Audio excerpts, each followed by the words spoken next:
Hello and welcome to Easy English classes with Kadu sir. Dear student, we have seen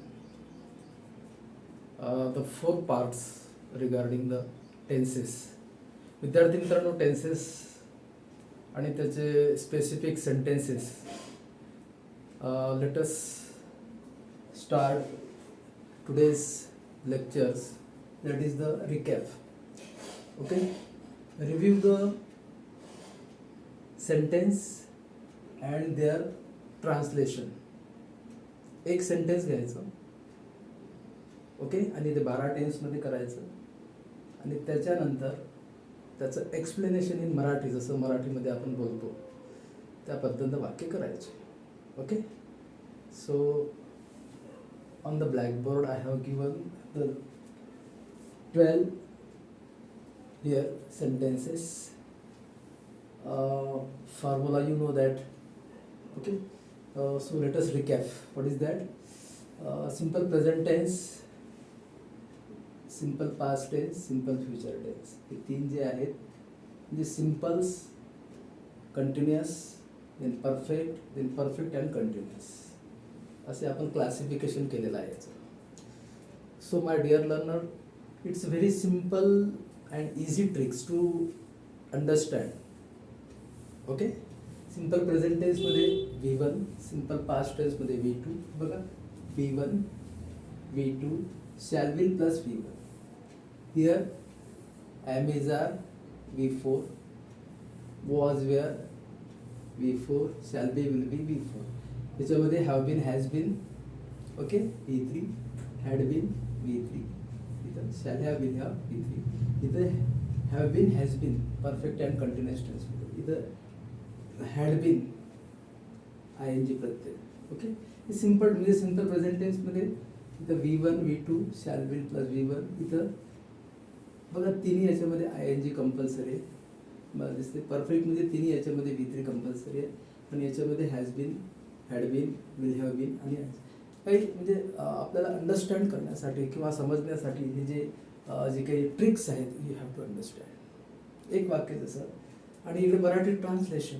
मराठीमध्ये जे verb असते ते शेवटी असते.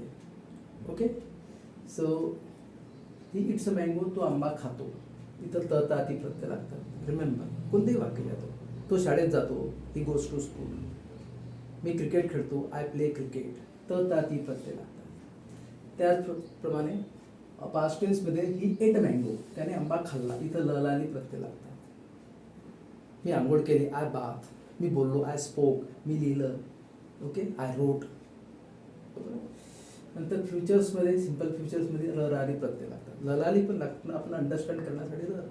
मी शाळेत जाणार म्हणजे I will go to school. मी अभ्यास करणार, आय विल स्टडी. बाबा घरी येतील, father will come to home. नंतर कंटिन्युअसमध्ये ING कंपल्सरी आहे तिन्ही याच्यामध्ये. बघा इथं हे जर एक वाक्य कशासाठी घेतलं आपण, टू अंडरस्टँड, समजण्यासाठी. He is eating a mango, तो आंबा खात आहे, त आहे. तो अभ्यास करत आहे, ही इज स्टडिंग. ती झोपत आहे, सी इज स्लीपिंग, त आहे. नंतर he was eating a mango, तो आंबा खात होता, त ता ते होता. तो अभ्यास करत होता, ही वॉज स्टडिंग. तो शाळेत जात होता, he was going to school. तो चित्र काढत होता, he was drawing a pictures. You can make number of sentence from this one. He will be eating a mango, तो आंबा खात असणार, त असणार. परफेक्ट टेन्समध्ये बघा, he has eaten a mango, त्याने आंबा खाल्लेला आहे, ॲक्शन इज कम्प्लिटेड. मी अभ्यास केलेला आहे, आय हॅव स्टडीड. तो शाळेत गेलेला आहे, he has gone to school. त्यानं चित्र काढलेलं आहे, he has drawn a pictures. तो क्रिकेट खेळलेला आहे, ही हॅज प्लेड क्रिकेट. कोणतेही सेंटेन्स आहे. नंतर he had eaten a mango, त्याने आंबा खाल्लेला होता, इथं ललाली आहे, इथं ललाली होता. नंतर future perfect tense, he will have eaten a mango, त्याने आंबा खाल्लेला असणार. पाहुणे घरी आलेले असणार, guest will have come to home, है ना, लाईक दॅट. नंतर परफेक्ट अँड कंटिन्युअस टेन्समध्ये बघा, he has been eating a mango, तो आंबा खात आलेला आहे. पाऊस पडत आलेला आहे, इट हॅज बीन रेनिंग. मी शिकत आलेला आहे, आय हॅव बीन स्टडिंग. तर ल इथं त ला आहे. He had been eating a mango. तो आंबा खात आलेला होता. He will have been eating a mango. तो आंबा खात आलेला असणार. एक सेंटेन्स 12 मध्ये करायचं. 12 म्हणजे तर हे सिम्पलचे 3, कंटिन्यूसचे 3, परफेक्टचे 3 आणि परफेक्ट इम्परफेक्टचे 3 आणि त्याचं translation. If you make daily 1 sentence, okay, I definitely would like to tell you that your speaking will come out. Okay. नंतर याचे मग निगेटिव्ह आहेत, व्हर्बल आहेत, WH type question. You can do that, never mind. But this is very important. Marathi translation कोणतेही वाक्य घ्या. जसं मी अभ्यास करतो, आय स्टडी. मी अभ्यास केला, आय स्टडी. मी अभ्यास करेल, आय विल स्टडी. मी अभ्यास करत आहे, आय एम स्टडी. मी अभ्यास करत होतो, आय वॉज स्टडी. मी अभ्यास करत असणार, आय विल बी स्टडी.